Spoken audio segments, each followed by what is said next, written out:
Isinuko ng isa sa mga aide ni Kingdom of Jesus Christ, Pastor Apollo Kibuloy, ang mahigit sa 20 armas na nasa pangangalaga nito.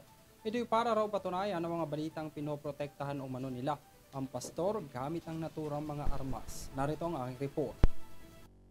Nasa 21 armas ang isinuko ng kinatawan ng Kingdom of Jesus Christ o KOJC na pinamumunuan ni Pastor Apollo Kibuloy sa Criminal Investigation and Detection Group sa Davao noong Sabado.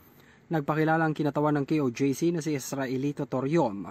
Sa kanyang Facebook post, ang naturang mga armas ay pagmamay-ari ng isang Crescente Enteng Canada, isang barangay captain ng Tamayong Village.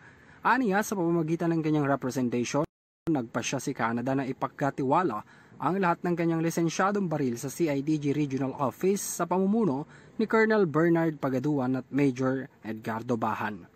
Isunukuan niya ni Canada ang mga naturang armas para pasinungalingan ang mga usapin patungkol sa umano'y pagprotekta nito kay Kibuloy. Kabilang si Canada sa 5 kapwa akusado sa child abuse at qualified human trafficking na mga kaso na isinampalaban kay Kibuloy sa mga korte sa Davao at Pasig City.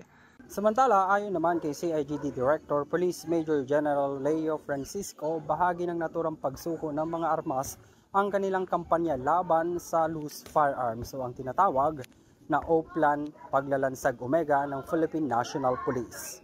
Para sa EuroTV News, ako si Henry V. Nicolas, sumasaludo sa bawat Pilipino.